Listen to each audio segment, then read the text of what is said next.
नमस्कार। सुबह 10 बजे के समाचारों में आपका स्वागत है। मैं हूं तरन्नुम रिजवी। समाचारों में सबसे पहले नजर डालते हैं हेडलाइंस पर।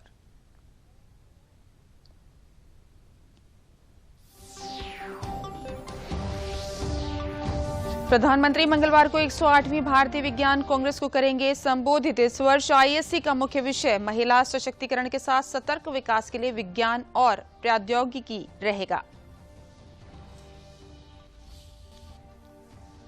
1 जनवरी से नई खाद्य सुरक्षा योजना हुई लागू। योजना के तहत देश भर की 5.33 लाख राशन दुकानों के जरिए 81.35 करोड़ लोगों को मिलेगा निःशुल्क राशन।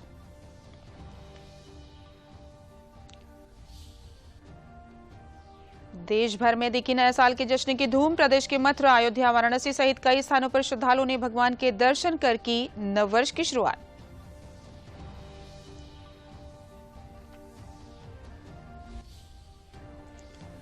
बर्फीली हवाओं से ठिठुरी राजधानी। पूरे प्रदेश में शीतलहर का प्रकोप जारी। मौसम विभाग का कहना है कि जनवरी में अभी और गिरेगा पारा।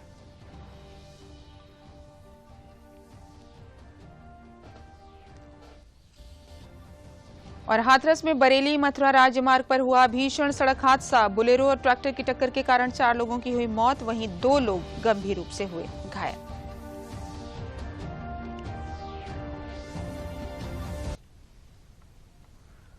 और अब समाचार विस्तार से। प्रधानमंत्री नरेंद्र मोदी 3 जनवरी को सुबह 10:30 बजे वीडियो कॉन्फ्रेंस के माध्यम से 108वीं भारतीय विज्ञान कांग्रेस को संबोधित करेंगे। इस वर्ष के आईएससी का मुख्य विषय महिला सशक्तिकरण के साथ सतर्क विकास के लिए विज्ञान और प्रौद्योगिकी है। इस आयोजन के दौरान सतत विकास, महिला सशक्तिकरण और इसे प्राप्त करने में विज्ञान और प्रौद्योगिकी की भूमिका के मुद्दों पर चर्चा की जाएगी।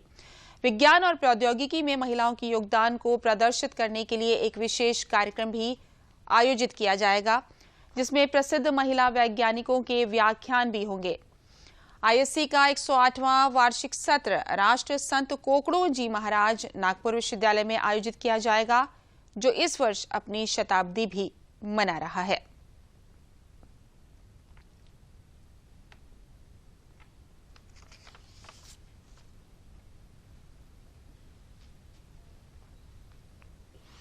नए साल में जीएसटी के मौके पर अच्छी खबर आई है। दिसंबर महीने में जीएसटी संग्रह के आंकड़े जारी किए गए हैं, जिसमें साल 2022 के आखिरी में जीएसटी कलेक्शन में बीते साल यानी कि साल 2021 दिसंबर की तुलना में 15% की वृद्धि दर्ज की गई है और ये 1,49,000 करोड़ रुपए रहा है।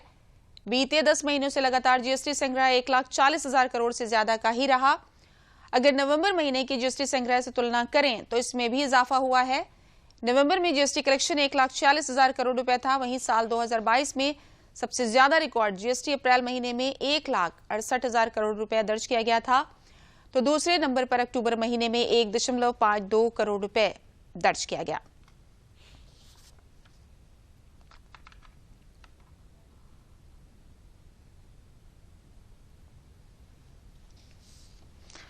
केंद्र सरकार ने सिंगापुर और 5 अन्य देशों से अंतर्राष्ट्रीय आगमन के लिए आरटी-पीसीआर परीक्षण अनिवार्य कर दिया है। चीन के अलावा अन्य 5 देश हांगकांग, जापान, दक्षिण कोरिया, सिंगापुर और थाईलैंड हैं। चीन सहित 5 देशों से आने वाले यात्रियों के लिए आज से नेगेटिव आरटी-पीसीआर अनिवार्य है। गौरतलब है कि भारत में अगले महीने कोविड की स्थिति निर्णायक होने की आशंका के कारण यह कदम उठाया गया है। इन देशों में कोरोना के मामले बढ़ने के कारण भारत सतर्क हो गया है। देश के राज्यों ने किसी भी आपातकाल से निपटने के लिए तैयारी शुरू कर दी है और स्वास्थ्य के आधारभूत ढांचे की भी समीक्षा की जा रही है। सिंगापुर से दिल्ली एयरपोर्ट पहुंचे एक यात्री ने कहा कि हमें एयर सुविधा फॉर्म भरना था और नेगेटिव आरटी-पीसीआर रिपोर्ट पेश करनी थी।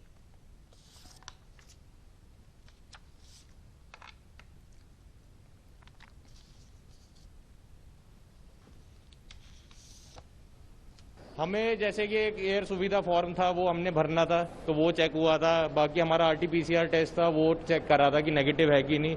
जिनका 28 से पहले का है, जैसे कि 3 दिन से पहले का है, तो उनका दोबारा से मतलब आरटी-पीसीआर हो रहा है। यहाँ व्यवस्था काफी स्ट्रिक्ट है, सबकी चेकिंग हो रही है अच्छे से। देश में कोविड की स्थिति पर केंद्र सरकार लगातार नजर बनाए हुए है। पीएम मोदी के प्रधान सचिव डॉक्टर पीके मिश्रा ने कोविड पर एक उच्च स्तरीय समीक्षा बैठक की अध्यक्षता की और प्रधानमंत्री द्वारा दिए गए निर्देशों के अनुपालन की समीक्षा की गई। बैठक में केंद्र सरकार के वरिष्ठ अधिकारियों और विशेषज्ञों ने भी हिस्सा लिया। पीएम मोदी के प्रधान सचिव को चीन, जापान, दक्षिण कोरिया, सिंगापुर और ब्राजील आदि में कोरोना संक्रमण में आया उछाल संबंधी जानकारी दी गई। उन्हें स्वास्थ्य मंत्रालय द्वारा उठाए गए कदमों और प्रधानमंत्री के निर्देशों के अनुपालन के बारे में भी बताया गया। बैठक के दौरान अधिकारियों और विशेषज्ञों के साथ कोविड टीकाकरण की स्थिति की भी समीक्षा की गई। बैठक में जानकारी दी गई कि कोविड वैक्सीन की 220 करोड़ से अधिक खुराकें दी जा चुकी हैं।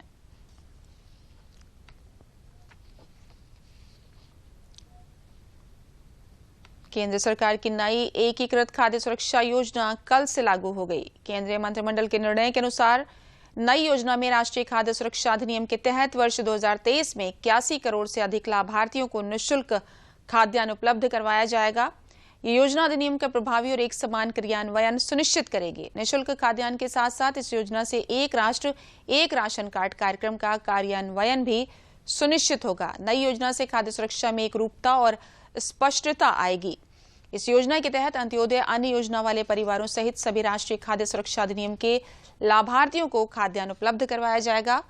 देश भर में 5 लाख से अधिक उचित मूल्यों की दुकानें हैं, जिसके माध्यम से लाभार्थियों को मुफ्त खाद्यान्न वितरित किए जाएंगे। केंद्र सरकार खाद्य सब्सिडी के रूप में एक साल में 2 लाख करोड़ रुपए से ज्यादा का खर्च वहन करेगी। सरकार का ये निर्णय गरीबों के लिए खाद्यान्न की पहुंच, सामर्थ्य और उपलब्धता के मामले में राष्ट्रीय खाद्य सुरक्षा अधिनियम के प्रावधानों को मजबूत करेगा।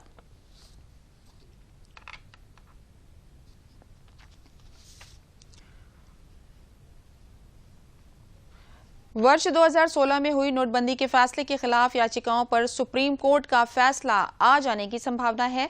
न्यायमूर्ति एस.ए. नजीर की अध्यक्षता वाली 5 सदस्यीय विधान पीठ ने इस मामले में सुनवाई की है।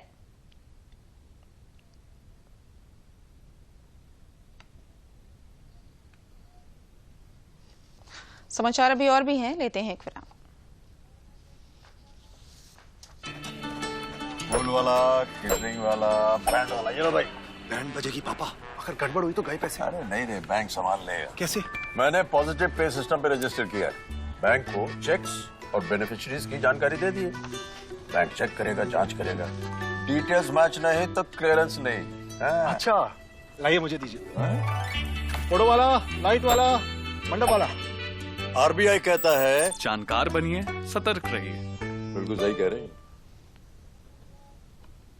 एक बार फिर से स्वागत है समाचारों में आपका। बढ़ते हैं अगले समाचार की ओर। बात करें नए साल की तो 2 साल के बाद नए साल का जश्न इस बार पूरी दुनिया में देखने को मिल रहा है। भारत में भी लोग बीते 2 साल कोरोना की वजह से जश्न नहीं मना पाए थे, लेकिन इस बार भारत के कोने कोने में साल 2023 के स्वागत की तस्वीरें सामने आ रही हैं।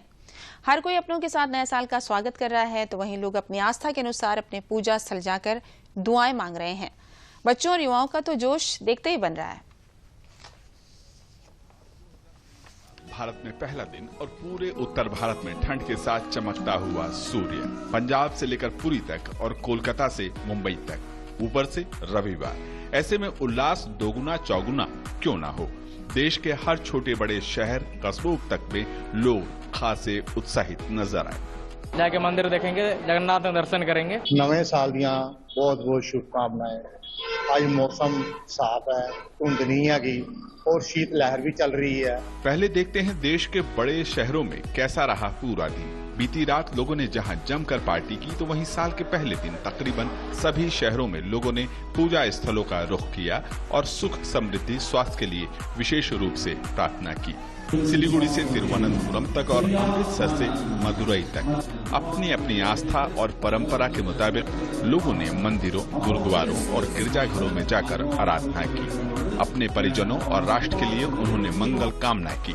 वाराणसी का काशी विश्वनाथ हो या मदुरई का मीनाक्षी अम्मा का मंदिर या फिर अमृतसर का गोल्डन टेम्पल, आज सुबह से ही लोगों की भारी भीड़ जमा रही। मैं अतुल बोल रहा हूँ, मैं भाईंदर से आया हूँ। अराउंड 2 किलोमीटर बड़ी लाइन है, 3-4 घंटा हो गया मुझे लाइन में लगे हुए, बट लाइन में आ गया, अभी दर्शन हो गए, बढ़िया दर्शन हो गए एकदम से। यहाँ पर हम जो भी मनोकामना रखते हैं वहाँ पर संपन्न रूप से परिपूर्ण हो जाता है। यहाँ लोटस टेम्पल में घूमने आए फैमिली के साथ में, हमें बहुत अच्छा लगा। इसके अलावा देश के अलग अलग शहरों में लोगों ने पार्क, पर्यटक स्थलों और ऐतिहासिक स्थलों का भी रुख किया। कई जगह पर भीड़ और ट्रैफिक से स्थिति चरमराती भी नजर आई। कोलकाता के प्रसिद्ध विक्टोरिया मेमोरियल पर सुबह से ही आगंतुकों का तांता लगा रहा, तो वहीं मनाली रोहतांग मार्ग पर पर्यटकों की लंबी कतार नजर आई। जम्मू कश्मीर के बर्फबारी वाले इलाकों पर भी पर्यटकों की भारी भीड़ दिखाई दी। जम्मू के डोडा इलाके में भी लोग भारी संख्या में पहुंचे। ये साल हम लोगों का सबका अच्छे से बीते, हम लोग स्वस्थ रहें, सुखी रहें, संपन्न रहें, समृद्ध रहें। जा रहे हैं कहाँ जा रहे हैं हम अभी? सोलंग वैली में, but as you see traffic की वजह से थोड़ा हम रुक चुके हैं। बट मनाली इतना अच्छा है कि जहाँ पे भी रुक जाते हैं एंजॉय तो कर सकते हैं यार। सो वैसे ही एंजॉय कर रहे हैं यहाँ पे साइड में। राजधानी दिल्ली का भी हाल कमोवेश ऐसा ही रहा, जहां लोगों ने इंडिया गेट, कनॉट प्लेस पर जमकर आउटिंग की। लोटस टेम्पल के आसपास भी लोग काफी नजर आए। नव वर्ष के मौके पर बीते 2 साल 2021 और 2022 में कोविड का साया था। उन सालों में पाबंदियां थी। वजह यही है कि साल 2023 लोगों के लिए कई खुशियां भी लेकर आया है, इसलिए जरा सा मौका मिला और लोग उमड़ पड़े जश्न के लिए। लेकिन लोगों को ये भी ध्यान रखना होगा कि जश्न के रंग में सावधानी और सुरक्षा से समझौता न हो। सड़क यातायात नियमों का पालन करें, मास्क लगाएं, अपने आसपास बच्चों का विशेष ख्याल रखें और बहुत ज्यादा भीड़ की स्थिति से भी बचें। बात करते हैं अयोध्या की। अयोध्या में प्रमुख पर्व और मेलों की ही भांति नूतन वर्ष के प्रथम दिन श्रद्धालुओं की भारी भीड़ जुटी रही। अयोध्या के ऐतिहासिक हनुमानगढ़ी, कनक भवन, नागेश्वर नाथ और विशेषकर श्री राम जन्मभूमि मंदिर पर श्रद्धालुओं की लंबी लंबी कतारें लगी।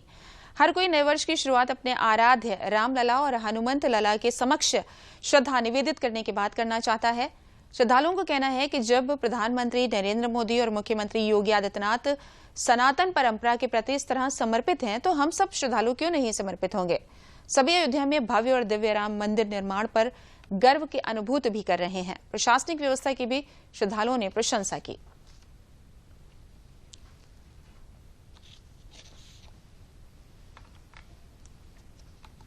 यहाँ नए साल पे बजरंगबली का दर्शन करके शुरुआत करते हैं हम लोग। यहाँ के हमारे मोदी और योगी में आस्था है अयोध्या पे, तो हमारा तो पब्लिक का आस्था होना स्वाभाविक है। जय श्री राम। मेरी आस्था भगवान श्री राम में, भगवान बजरंगबली में रहती है। मैं नए साल की शुरुआत भगवान के दर्शन से करना। नए साल पर प्रभु श्री राम के दर्शन करने, हनुमानगढ़ी के दर्शन करने के लिए श्रद्धालु आ रहे हैं। सुबह 4 बजे से ही दर्शन प्रारंभ हो गए थे। एक अनुमान था कि लगभग 4 से 5 लाख लोग दर्शन करने यहाँ आएंगे और उस अनुमान के तहत हम लोगों ने सुरक्षा प्रबंध किए थे। और बात काशी की। वाराणसी में नववर्ष पर बाबा विश्वनाथ के दर्शन करने के लिए उत्तर प्रदेश ही नहीं, देश के कोने कोने से दर्शनार्थी आए। एक दर्शनार्थी रूस का भी मिला। सभी नववर्ष पर बाबा विश्वनाथ का दर्शन और आशीर्वाद प्राप्त करने के लिए आतुर थे। अब तक लगभग 5 लाख दर्शनार्थियों ने नववर्ष पर बाबा विश्वनाथ का दर्शन पूजन किया और अभी लगभग लाखों की संख्या में दर्शनार्थी दर्शन करेंगे। भीड़ की आशंका को देखते हुए मंदिर प्रशासन की तरफ से स्पर्श दर्शन बंद कर दिया गया है।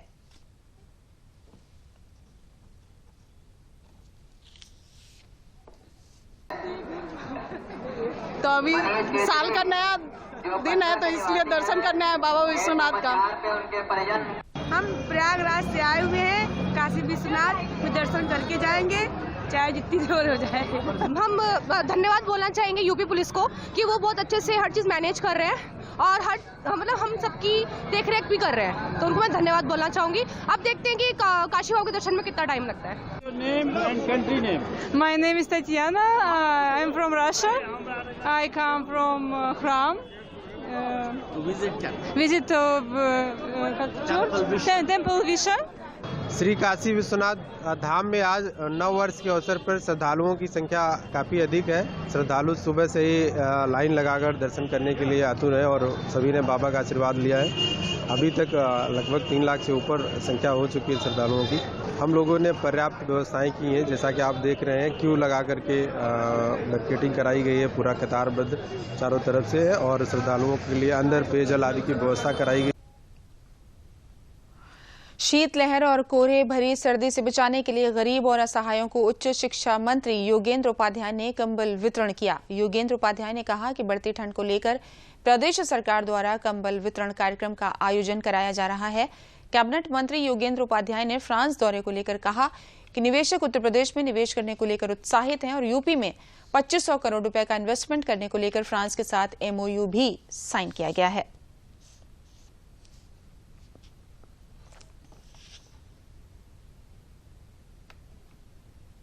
जो ठंड का चिल्ला जाड़ा का समय कहलाता है, इस अवसर पर उत्तर प्रदेश सरकार द्वारा गरीबों को और वंचितों के कंबल का वितरण किया गया है, क्योंकि अंतिम छोर पर बैठे व्यक्ति का जब तक उत्थान नहीं होगा या उसके विकास के या उसकी दर्द को नहीं समझा जाएगा, तब तक देश के विकास की बात करना बेमानी है।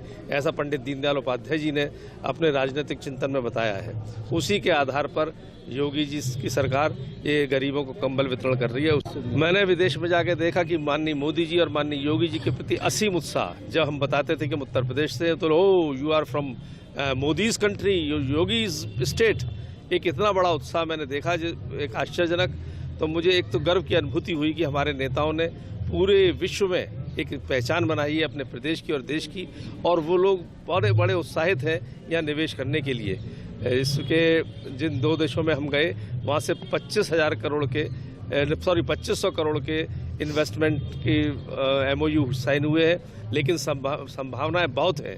और इस गति से अगर हम लोग चलते रहे, प्रदेश सरकार चलती रही योगी जी के नेतृत्व में, तो 4 साल के अंदर उत्तर प्रदेश देश की आर्थिक शक्ति बनेगा। हाथरस जिले के कोतवाली मुरसान इलाके में बोलेरो और ट्रैक्टर की टक्कर हो जाने से 4 लोगों की मौत हो गई, जबकि 2 लोग गंभीर रूप से घायल हो गए। रविवार देर शाम बरेली मथुरा राजमार्ग पर ट्रैक्टर ट्रॉली और बोलेरो गाड़ी में आमने सामने की टक्कर हो गई। हादसा इतना भीषण था कि बोलेरो के परखच्चे उड़ गए। जिलाधिकारी अर्चना वर्मा ने बताया कि बोलेरो और ट्रैक्टर में टक्कर हुई है। हादसे में गाड़ी में 6 लोग सवार थे, जिनमें से 3 लोगों को गंभीर अवस्था में जिला अस्पताल लाया गया। उनमें से एक और व्यक्ति की मृत्यु हो गई है। मुख्यमंत्री योगी आदित्यनाथ ने सड़क हादसे में हुई जनहानि पर गहरा दुख प्रकट किया है।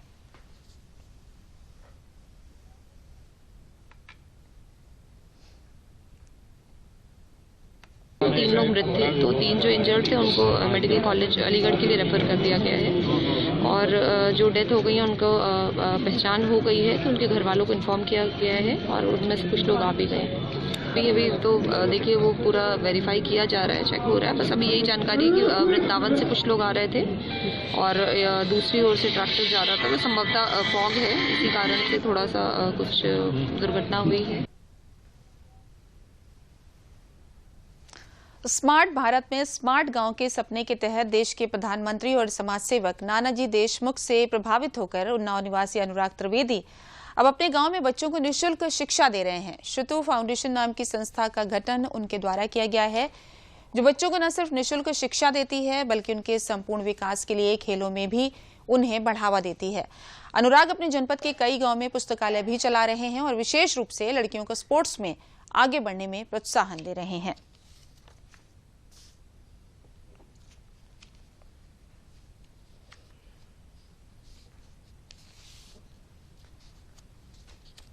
आदरणीय प्रधानमंत्री जी और नानाजी देशमुख की जो प्रेरणा थी ग्रामोदय की, उसके अंतर्गत हम लोगों ने गांव को स्मार्ट गांव बनाने के लिए और संयुक्त राष्ट्र संघ के जो संधारणीय विकास लक्ष्य हैं उनको प्राप्त करने के लिए हमने गांवों को खड़ा करने का सोचा। इसके अंतर्गत हमारे 3 मुख्य प्रकल्प हैं। समृद्धि 3 प्रकार की है, तन की, मन की और धन की। बच्चों को शिक्षा में आधुनिक शिक्षा नीति के हिसाब से और कंप्यूटरी शिक्षा देने के साथ साथ संस्कार वाली शिक्षा। बच्चियों के लिए, हमारी बेटियों के लिए खेल का प्रबंध, उनके लिए रोजगार का प्रबंध, कंप्यूटर ट्रेनिंग कराना, महिलाओं को प्रशिक्षित करना रोजगार के लिए, और उसके साथ साथ में हम लोगों ने किसानों के लिए किसान पाठशालाओं को शुरू किया है, जिससे गाँवों में समृद्धि 3 प्रकार की आ सके। देखिए, अभी हमारे 7 केंद्र हैं, 146 गाँवों से हमारे पास प्रस्ताव हैं बनाने के लिए। अभी हम लोग 14 से 15 हज़ार बच्चों को, 4 से 500 किसानों को, 300 लड़कियों को हम लोग प्रभावित कर पा रहे हैं। मेरा नाम तान्या है, हम पडरी कला जिला उन्नाव में रहते हैं और SPP इंटर कॉलेज में पढ़ते हैं। रित फाउंडेशन के तहत अनुराग सर आते हैं, हमें निःशुल्क शिक्षा देते हैं और खेल खिलाते हैं। हमारे पास ट्रैक सूट नहीं थे, जूते नहीं थे, अनुराग सर ने हमें ट्रैक सूट, जूते दिलाए और हम रेस में PT उषा के जैसा बनना चाहते हैं और देश में नाम कमाना चाहते हैं। हमारे यहाँ अनुराग सर आते हैं, खेल खिलाते हैं और खेल के साथ शिक्षा भी देते हैं। हम लोग को ट्रैक सूट और शूज़ देकर खेल की तरफ उत्साहित करते हैं। अनुराग सर हमारे यहाँ आते हैं और उन्हें काफ़ी समय से स्पोर्ट्स में प्रोत्साहन देते हैं। हमें क्रिकेट में बहुत रुचि है। हम मिताली राज जैसा बनना चाहते हैं और क्रिकेट खेलना चाहते हैं। उत्तर प्रदेश संस्कृत संस्थान एवं संस्कृत भारती द्वारा हापुड़ जनपद के गुरुकुल संस्कृत महाविद्यालय में प्रांत संभाषण शिविर शुरू किया गया, जिसमें 14 जनपदों के छात्रों ने भाग लिया। शिविर का उद्देश्य देववाणी संस्कृत को जन जन की भाषा बनाना है।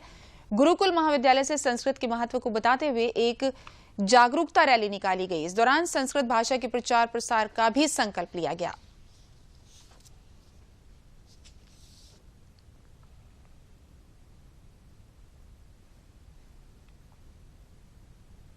हमारे जो प्राचीन ऋषि मुनि हुए हैं, उन्होंने जो भी रिसर्च की है, जो भी अनुसंधान किया है, उनके द्वारा जो प्रदत्त ज्ञान परंपरा है वो सब संस्कृत में है। और आज वर्तमान समय में जो छात्र हैं वो संस्कृत से विमुख होते जा रहे हैं, तो संस्कृत के प्रति उनको लाना और अपनी प्राचीन ज्ञान परंपरा से उनको अवगत कराना और आगे भविष्य के कल्याण के लिए उनको प्रवृत्त करना, ये इसका मुख्य उद्देश्य है।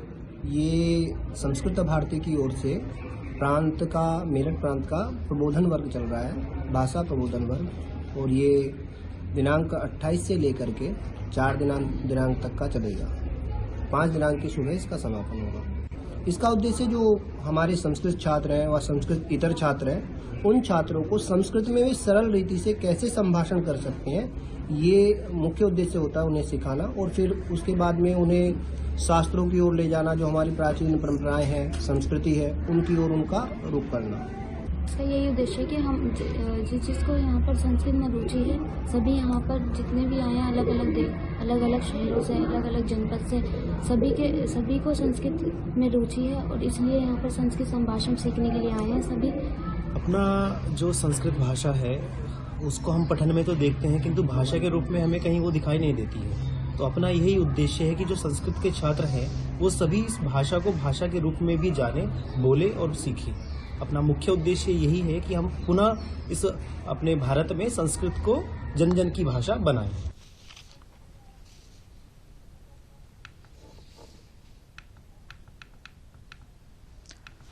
नए साल में प्रदेश के ज्यादातर हिस्सों में तापमान लुढ़कने से लोग दिन भर सर्दी से ठिठुरते रहे। अगले 5 दिनों तक मौसम विभाग के अनुसार तापमान में गिरावट आएगी। पश्चिमी विक्षोभ के साथ हल्की हवा और नमी के चलते अब घने कोहरे के साथ शीत लहर का प्रकोप बढ़ेगा। सुबह और रात में कहीं बहुत घना और कहीं घना कोहरा रहने की संभावना है। बीते 24 घंटे प्रदेश के ज्यादातर इलाकों में पूरे दिन धूप नहीं निकली। लखनऊ और आसपास भी मौसम का यही हाल रहा। वहीं मौसम विभाग ने आज राजधानी लखनऊ और आसपास के जिलों में सुबह के समय कोहरे की संभावना जताई है। न्यूनतम तापमान लखनऊ में 9 डिग्री, वहीं अयोध्या में 9 डिग्री और हरदोई में 8 डिग्री होने की संभावना जताई है।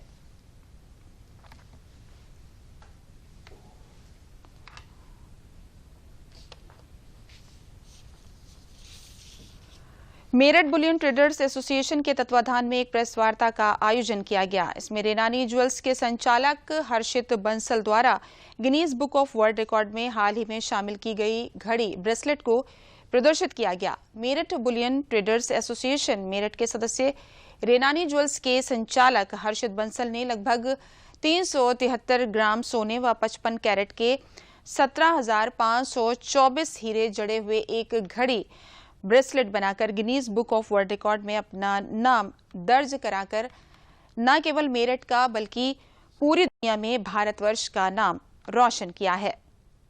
वहीं मेरठ में 8, 9 और 10 जनवरी को 3 दिवसीय मेरठ ज्वेलरी शो का तृतीय संस्करण का आयोजन भी किया जाएगा। मेरठ बुलियन ट्रेडर्स एसोसिएशन के महामंत्री विजय आनंद अग्रवाल ने बताया कि इस प्रदर्शनी में मेरठ के सोने, चांदी व हीरे के प्रमुख ज्वेलरी निर्माता अपने आभूषणों को अपने स्टॉल पर प्रदर्शित करेंगे। ये जो ज्वेलरी है ना, ये ज्वेलरी नहीं है, अपने आप में इमोशन है। ये इमोशन इसलिए है क्योंकि ये रेनानी प्रॉमिस करता है कि ये one and only piece in this universe होगा। और यही विशेषता इसको ऐसा बना देती है जो रेयरेस्ट हो, मतलब ये rarest watch in the world होने वाला है। इससे पहले जब हमने गिनीज वर्ल्ड रिकॉर्ड बनाया था वो हमने मतलब कमर्शलाइजेशन के लिए से नहीं बनाया था, तो हमने इंटरनेशनली रिकॉग्नाइजेशन की वजह से बनाया था। ये वाला आइडिया मुझे आया है श्रीनिका का, नेचर से और बिलोंगिंग्स से। ये वॉच हमको एक हिंदू माइथोलॉजी से जोड़ता है। आजकल का जनरेशन, आजकल का यूथ ये माइथोलॉजी भूल चुका है, तो उसको रिमेम्बरेंस के लिए कि हमारे जो पास्ट है कितना ग्रेट रह चुका है, उसको जोड़ने के लिए ये वॉच की प्रतीक्षा है। बहुत सारा कुछ सरकार से हमें मिल चुका है, लेकिन ज्वेलरी सेक्टर को नहीं मिला है। रैपिड ट्रेन मिल चुकी है, एक्सप्रेस वे मिल चुके, ज्वेलरी सेक्टर को भी बहुत जल्दी हमें उम्मीद है अच्छा कुछ मिलने वाला है, क्योंकि यहाँ पर पूरी तरीके से जनप्रतिनिधि और यहाँ का प्रशासन ज्वेलरी सेक्टर की पोटेंशियल स्थिति को समझ चुका है। वह समझ चुका है कि ज्वेलरी सेक्टर में संभावनाएं बहुत ज्यादा हैं। लगभग हमारे 50 के लगभग हमारे लोग इसमें अपनी ज्वेलरी को प्रदर्शित। नए साल में प्रदेश में सरकार 40,000 पुलिसकर्मियों की भर्ती करेगी। उत्तर प्रदेश पुलिस भर्ती और प्रोन्नत बोर्ड ने उप निरीक्षक व सिपाही समेत अन्य पदों की भर्ती प्रक्रिया आरंभ की है। लिपिक संवर्ग में उप निरीक्षक व सहायक की 1157 पदों पर भर्ती का परिणाम घोषित कर दिया है। बोर्ड ने चयनित अभ्यर्थियों को नए साल का उपहार दिया है। मुख्यमंत्री योगी आदित्यनाथ के निर्देश पर भर्ती बोर्ड विभिन्न स्तर के लगभग 40,000 पदों पर चयन की प्रक्रिया आरंभ की है। इनमें रेडियो शाखा के 2,430 पदों के लिए जल्द ही लिखित परीक्षा होगी।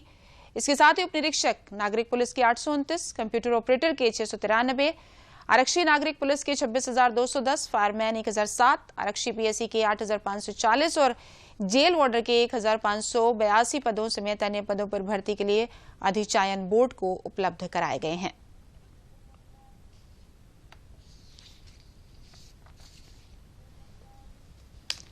अब बात खेल की सबसे बड़ी खबर बीसीसीआई की मुंबई में हुई समीक्षा बैठक में कई अहम फैसले लिए हैं।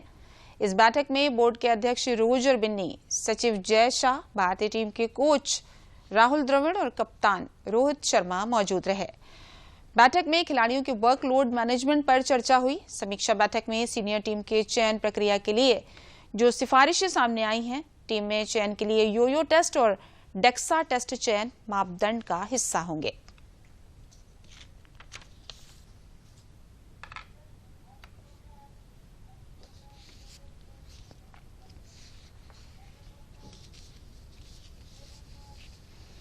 और अब प्रदेश में मौसम के हाल की और ज्यादा ताजा अपडेट के लिए चलते हैं आशुतोष के पास।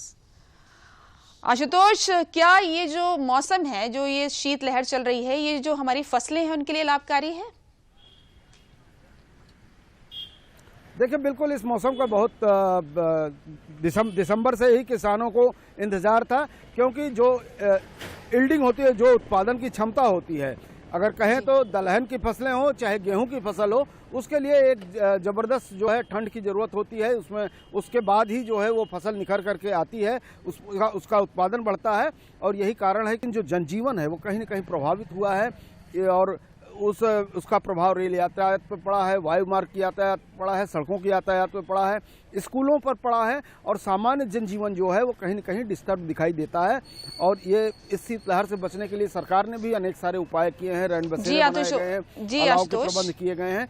बावजूद उसके जो है सर्दी के सितम से लोग जो है कहीं न कहीं जो है बचाव करते फिर रहे हैं और फसलों पे जो है इसका एक बेहतर बहुत बहुत धन्यवाद आशुतोष आपका। और अब नजर डालते हैं हेडलाइंस पर।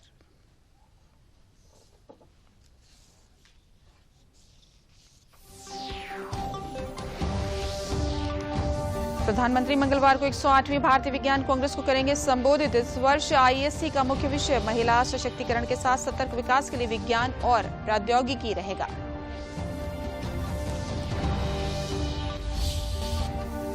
एक जनवरी से नई खाद्य सुरक्षा योजना हुई लागू। योजना के तहत देश भर की 5.33 लाख राशन दुकानों के जरिए 81.35 करोड़ लोगों को मिलेगा निःशुल्क राशन।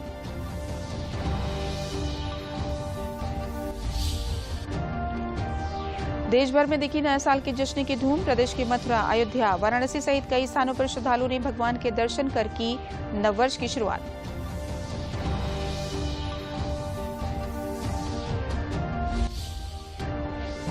बर्फीली हवाओं से ठिठुरी राजधानी पूर्व प्रदेश में शीतलहर का प्रकोप जारी। मौसम विभाग का कहना है कि जनवरी में अभी और गिरेगा पारा।